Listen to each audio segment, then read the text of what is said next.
The cabin lights were dim, and the steady hum of the engines wrapped the plane in a heavy, almost suffocating stillness. It was the kind of quiet that felt temporary, as if everyone on board sensed something was about to break it. Suddenly, a child's distressed cries sliced through the air, sharp, piercing, and impossible to ignore. Passengers shifted uncomfortably in their seats, some glancing around with irritation, others deliberately staring at their seat screens, pretending nothing was happening. In first class sat a sharply dressed man, his expensive suit now creased and forgotten, no longer a symbol of confidence, but of quiet panic. He leaned toward his young son, whispering reassurances and offering toys, his hands trembling despite his best efforts to appear calm. Nothing worked, and helplessness slowly crept into the father's eyes like a truth he could no longer escape. Every whisper, every gesture, every attempt to distract his child failed instantly.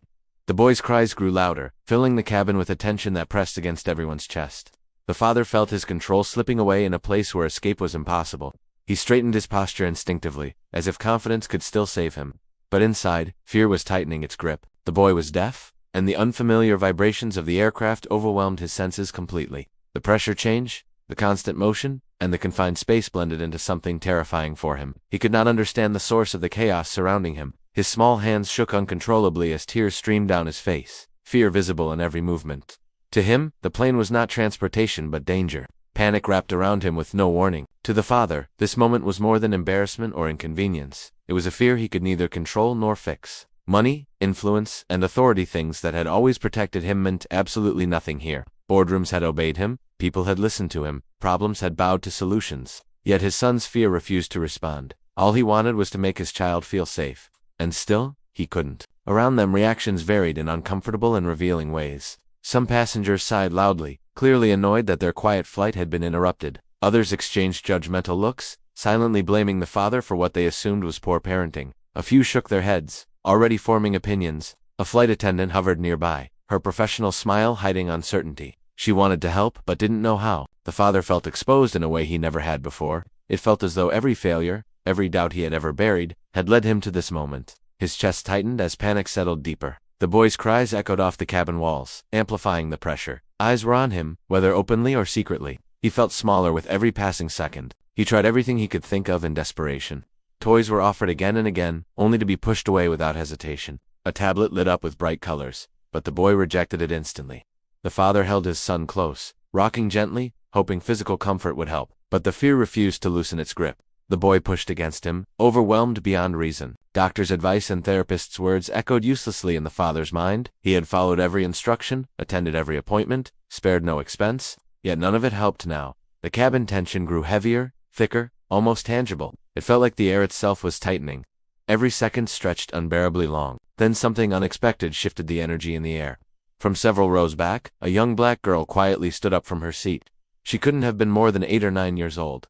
She was small, but there was confidence in her stillness. Her eyes held no irritation, no frustration, only concern. She looked at the boy as if truly seeing him. While others avoided eye contact, she watched closely. She wasn't disturbed by the noise or discomfort. Instead, she seemed curious, focused, and calm. She studied the boy's movements, his expressions, his fear. There was something different about the way she observed him. It was patient and thoughtful, almost intentional. She gently tugged at her mother's sleeve and whispered something softly. The mother looked surprised, then followed her daughter's gaze toward the first-class seats. She scanned the situation quickly, weighing the moment. After a pause, she nodded slowly, trusting her daughter. With careful steps, the girl moved into the aisle. Her pace was unhurried, respectful of the fragile moment unfolding. She didn't rush or hesitate. Each step seemed measured and calm. The father looked up, startled and uncertain. He couldn't understand why a stranger's child was approaching. His instinct was to protect his son, yet something made him pause. For a brief moment, the entire plane seemed to hold its breath.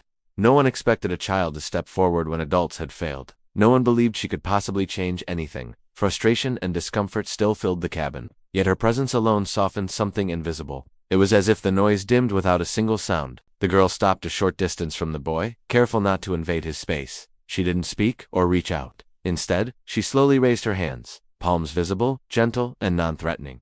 Her fingers began to move in smooth, practiced motions. The father's heart skipped a beat. Recognition struck instantly. She was using sign language. The realization hit the father like a wave. His breath caught as hope flickered unexpectedly. He hadn't asked for help, but here it was. Coming from a place he never imagined. The girl's hands moved with confidence and clarity. Every motion carried intention. She introduced herself slowly through her hands, her expressions warm and patient. She asked the boy if he was scared, acknowledging his fear instead of dismissing it. She told him the plane was loud but safe. She explained that the shaking was normal. Her gestures were steady and reassuring. Slowly, the boy's cries began to soften. His eyes locked onto her moving hands. Completely focused now. For the first time since boarding, his breathing slowed into something steady. His rigid body relaxed just enough to be noticeable. The sobs faded into quiet whimpers. The panic loosened its grip. Hope flickered across the father's face. The girl continued signing calmly, never rushing him. She explained again that the shaking wouldn't hurt him. She told him she had once been scared too. Fear, she explained, didn't always mean danger. Her hands shifted into playful shapes. She mimicked airplanes flying through clouds. A small, hesitant smile appeared on the boy's face. It was faint, fragile, but real. Like sunlight breaking through storm clouds. The father felt his chest tighten with emotion. He hadn't seen that expression in moments of fear before. Something had changed. Something important. The cabin was silent now. Every passenger watching without distraction. The father felt something break open inside him. A belief he had carried his whole life cracked quietly. He had always believed solutions came from resources. Tutors, specialists, and money had always been enough. Yet here was something he could not buy. The girl's mother quietly explained that her daughter had learned sign language for a deaf cousin. There were no awards attached to it. No praise or recognition followed the effort. Just love, patience, and consistency. The father nodded slowly, unable to speak. Tears burned behind his eyes, uninvited and unstoppable. As the boy fully calmed, he leaned back into his seat. Exhaustion replaced fear, but peace followed close behind. The father exhaled deeply, as if he had been holding his breath for years. The crisis dissolved into something warm and deeply human. Passengers softened, some smiling quietly. Others wiped their eyes. During the flight, the two children sat together naturally. They exchanged signs without effort. They shared drawings and silent laughter. Their bond formed without fear or judgment. The father watched them with amazement. His chest felt heavy with emotion. He realized how small his world had been despite all its luxury. He had built wealth, not understanding. He had chased control, not connection. Watching his son communicate freely felt humbling. It reshaped everything he believed. Silence taught him more than words ever had. He spoke with the girl's mother at length during the flight. She talked about teaching her daughter empathy from a young age. She believed kindness didn't need permission or praise. She believed in noticing people others overlook. Her words stayed with him long after they were spoken. As the plane leveled off, the father felt changed in a way he couldn't fully explain. He thanked the girl and her mother repeatedly. His voice carried gratitude, stripped of pride. The girl only shrugged shyly, uncomfortable with attention. To her, what she did was normal. To him, it was everything. The hours passed differently after that moment. The cabin felt lighter, calmer, almost peaceful. Conversations were quieter, more thoughtful. Some passengers reflected silently. Others smiled at strangers. Everyone felt like they had witnessed something rare. As the plane descended, the father looked at his son with new understanding. He saw strength where he once saw fragility. He saw connection instead of limitation.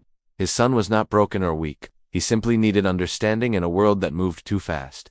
When the wheels touched the runway, applause filled the cabin unexpectedly. It wasn't for the landing itself. It was for the moment they had all shared. A moment of humanity without speeches, a lesson without words, something unforgettable. The girl returned to her seat quietly, blending back into the crowd. She expected nothing in return. No praise, no spotlight, no recognition.